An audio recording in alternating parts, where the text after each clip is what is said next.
Advergames are the unexpected love child of advertising and gaming, and Painterboy is a prime example of this quirky genre. Released in 1986 for the Commodore 64, it proudly holds the title of Finland's first advergame, thanks to chart-top design and their sponsor, Finnish paint company Tikkurila. The game featured the father and son duo from Tikkurila's popular TV ads, though in typical video game fashion, the characters are far more exaggerated and cartoonish than their TV counterparts. Your task is to paint houses. Sounds simple enough, right? But selecting the correct paint for the next job is apparently the key to success, so you've got to select the right paint for the right job.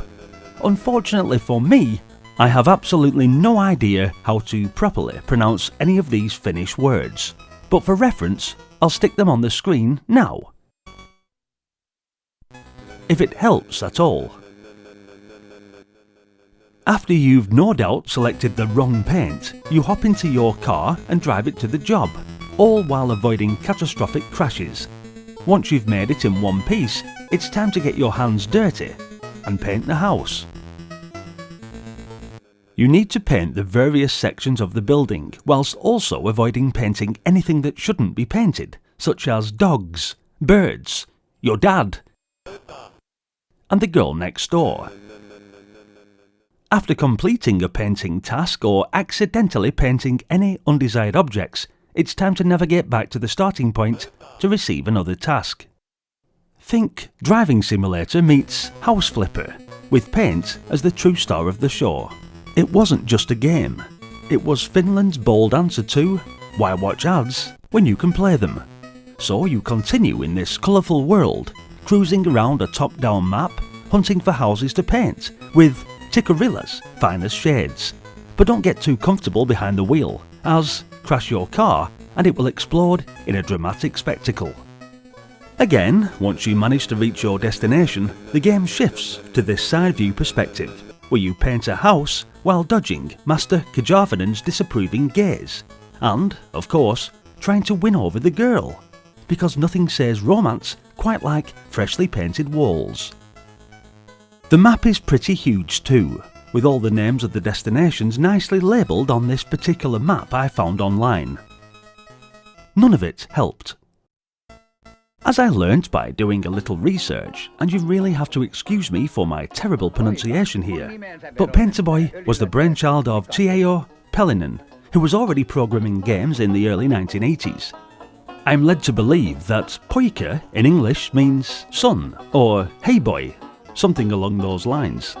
The title Painterboy also sounds like it was a cheeky nod to the hit arcade game Paperboy. And while the concept might seem straightforward, the game packed some clever coding tricks and quickly became a cult classic in Finland.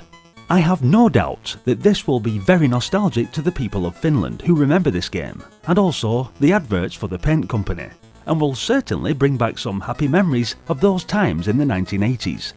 Upon its release, Painterboy impressed critics with its polished production values. I found that Finnish magazine Printti awarded it 4 out of 5 stars, praising it for holding its own against international games.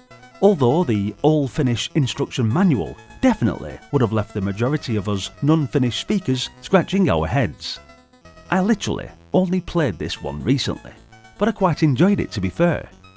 I can only imagine that the game's nostalgic value probably became more notable than its actual gameplay though. Still, its status as Finland's first advergame will keep it alive in the hearts of retro enthusiasts, and I'm glad I got around to playing it. Today, I am reliably informed that the game can be found in the Finnish Museum of Games, where it continues to entertain and possibly confuse new generations of gamers, which I really love to see happen with these classic titles.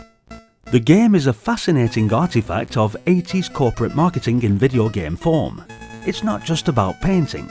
It's a cultural snapshot, where even mundane tasks like home maintenance could be gamified for promotional purposes. The Finnish setting adds an exotic flair for non-Finnish players, offering a glimpse into a different cultural landscape through the lens of Commodore 64 graphics. Would I recommend Painterboy? Absolutely, but with caveats. It's perfect for those who appreciate games for their oddity, their historical context, or simply for a laugh. If you've got a soft spot for retro gaming, enjoy games that don't take themselves too seriously, or if you're curious about how corporations once marketed their products, this game will entertain you. Just be prepared for a bit of a learning curve with the controls, and perhaps a laugh at the cultural translation barriers if you're not Finnish.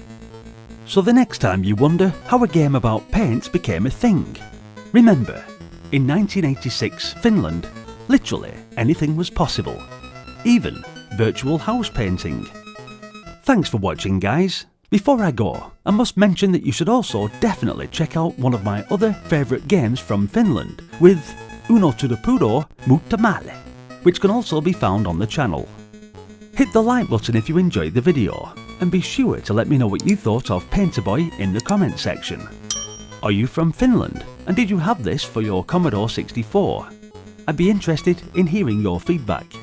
Also, don't forget to subscribe to the channel if you're enjoying the nostalgic games which you remember playing on your Commodore 64. I hope that they help you relive those magic times in the 80s and early 90s, and there's plenty more just like this already up on the channel playlist. If your favourite game isn't there yet, then we'll definitely get to it soon on this epic adventure down memory lane. Maybe it's the next video coming up. Hopefully. I'll see you there. Until then, bye for now.